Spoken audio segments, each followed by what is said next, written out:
Alrighty, ladies and gentlemen, welcome back to another episode on the Bodybuilding News Network. Happy 420 for those of you that get to enjoy that sort of thing. I'm your host, Saunch, as always.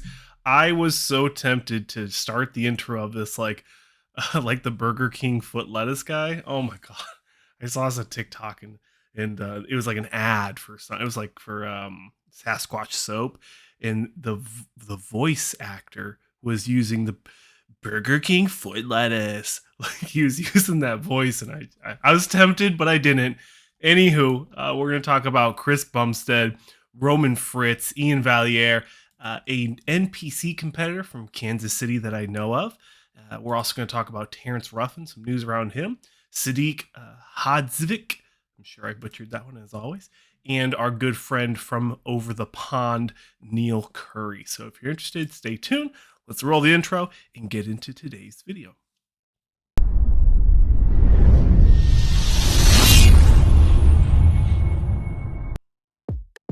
Alrighty, ladies and gentlemen, like I said, the Lee Priest RX muscle intro. Do you like my tail? God, good, such a good one. Anywho, Chris Bumstead, CBUM, going for he did get the 3P, right? 3-time classic physique Mr. Olympia champion. Chris Bumstead, coming out of the dark, posting some physique updates recently. He hasn't given us a straight on shot as he will, and it's got to be over a month now, and even the ones I think that he showed us were throwbacks from contest prep. So good to see him posing again. I believe Fernando Arroyo did a comparison of Chris Bumstead compared to him on stage with this most muscular holding the vacuum, and gosh darn it, he looks pretty close to contest ready, which is just bonkers to think that he's this far away out from the Olympia, and he's still looking really, really good. So really speaks to his dedication to staying lean, staying fit, staying healthy. It's something a lot of us are talking about now with the recent passing of so many of our favorite bodybuilders. It's good to see Chris Bumstead leading the charge and staying healthy, staying lean, not too lean. We'll actually jump right into Terrance Ruffin. I'll move my tabs around. Terrance Ruffin kind of thinking about that as well. Potentially, I've heard during a recent interview that he's mentioned that he might retire early from competitive bodybuilding, or at least from the performance enhancement side. I'd love to see him splash into some classic shows, or some natural shows, but I don't know how that works. I know the organization I compete in, you have to say you have to take a polygraph test saying you haven't used PEDs in 8 years. So not sure how that works, but I'd love to see him continue to be in our sport, in our community, regardless of if he does stand on stage or not. A 2-time Arnold Classic champion is a very respectable title to have. So he has done his part in our community to leave his legacy. So I think that that's something not to bat an eye at. But I do like the idea of him talking about, hey, if he's not comfortable doing what he's doing for the long haul for another 10 years, there's nothing wrong with him deciding to stop, and do a more natural, holistic, healthier approach to bodybuilding. So love that. I love his idea behind that. And if it's not true, then whatever. He still looks phenomenal. He's going to be a Mr. Olympia eventually in the classic physique division. But Terrance Ruffin sharing some good news with his community, with his fans. Another gentleman that I have not reported on yet on this channel, but a frequent flyer on the Fuad Abiad podcast, is Roman Fritz, or Rex. I can't read. Words are hard. Roman Rex Fritz. And from what I'm hearing, it sounds like he's prepping for, I thought he said the Indy Pro, but I'm not sure if he's all the way there yet. Looking at this posing routine that he put up here, I think he looks really good. I think he looks stage ready, but I'm not the judge, the end all be all of what's ready. He could definitely be a little bit harder. He looks really lean though. He looks kind of flat, but good, very good, especially on the side chest. Love that the way it looks for him. Just a phenomenal athlete. I don't think we've seen him for quite a while. Something like 2015, 2016. He did a Tampa show, probably the Tampa Pro. And I think that's the last time we saw him. But overall, great physique. Love it. Happy to hear that he's going to be hopping back on stage after, I think he had a couple injuries. And, with the whole pandemic, a lot of people just didn't compete for a while. So happy to see him getting ready for another show. And best of luck in the near future, Mr. Roman Fritz. Iain Valliere, although it's not really new footage, it's throwback footage from his Texas prep or maybe his Olympia prep, not too sure. But he's posting or reposting some video. And, since we talked about his most recent post from back April 3rd, comparing his off-season back shots, I like what I'm seeing from him. And I know I say that about everybody, but when we're looking at the depth and the width that he's putting on in his back shots, I think that that's going to really help improve his placings. Overall, there's this weird thing about Iain where his physique doesn't translate on the stage, or at least on camera, as much as it does for when you're in person. That seems to be the reoccurring narrative, whether it's true or not. Usually when people say narrative, it's usually negative. I'm not saying negative or positive here.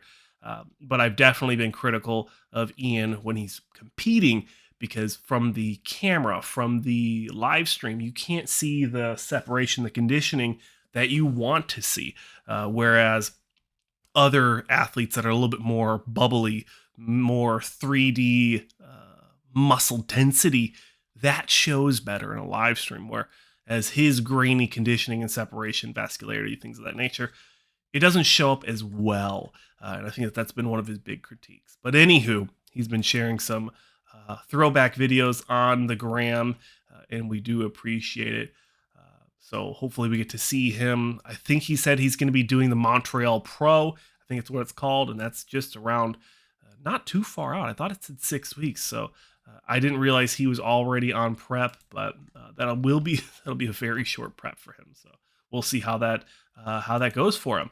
Switching over to the NPC side, there is a lady by the name of Michah, I believe is her name, Michah Allenn, and she is a Kansas City native, or at least when I knew her, when I bumped into her, she was working in Lee Summit, which was very close to where I was stationed.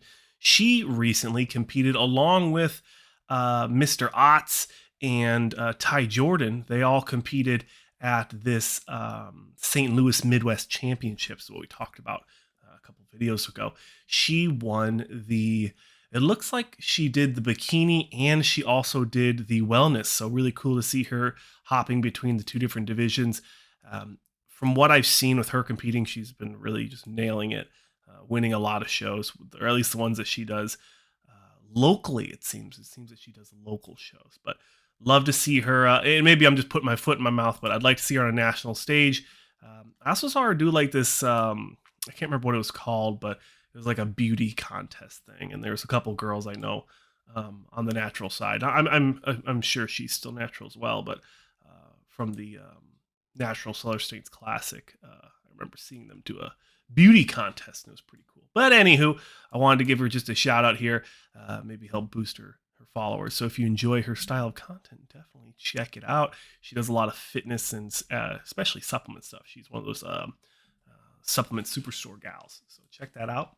Sadik Hadzovic is another guy I want to talk about here. We haven't seen him on stage in quite a while. More than Roman Fritz. We haven't seen Sadik on stage in quite a while. He was one of those prominent men's physique gentlemen, as men's physique was developing and becoming, maybe not what it is today, but what it was in the early 2010s, 2015s, when Jeremy Buendia was really dominating. Sadik was one of those guys. He was the number 2, in my opinion, or at least how I can recall. He was that number 2 guy. I've heard rumors, and maybe he's already said it himself, he's planning on making a classic physique comeback. Love that. I think he has great structure, great muscle insertions, and his legs I think they're good enough to compete. So we'll see how he does in the near future if he actually does decide to do a men's physique or a classic physique show. He's also a cellular athlete. I've seen quite a few of these C4 and cellular athletes. I think it's a really interesting brand to line yourself up with when I mean, I guess it's because they're such a big brand, so you get that publicity. But their products are just so underrated and or underdosed, overpriced and underdosed. It just doesn't make sense to me. But anywho, I'm just a hater. But we'll finish up here with our good friend from over the pond, Neil Curry, sharing some physique updates as he missed out on last year's Olympia, although he did qualify. He's had some health issues with his stomach. I think it's with the gastrointestinal. I'm sure he'll let us know down below, but he's been sharing some physique updates. He looks really ready, so I'm wondering what show he's going to hop into next. It looks like he's saying he's 3 weeks out, but it doesn't say what show. So if I find out or if you know, please let me know in the comment sections below. But that will do it for another episode on the Bodybuilding News Network, episode of Bodybuilding Today, where we talk about all things trendy, hot topics in the IFBB and NPC, and sometimes the IFBB Elite Pro. Please let me know down below what you want to see next on the channel. If you want to see some contest coverage, we have an interview coming out Saturday, so stay tuned for that. But that'll do it. Like I already said, thank you so much for watching. My name's Saunch. Subscribe if you enjoyed this style of content, and I'll see you in the next one.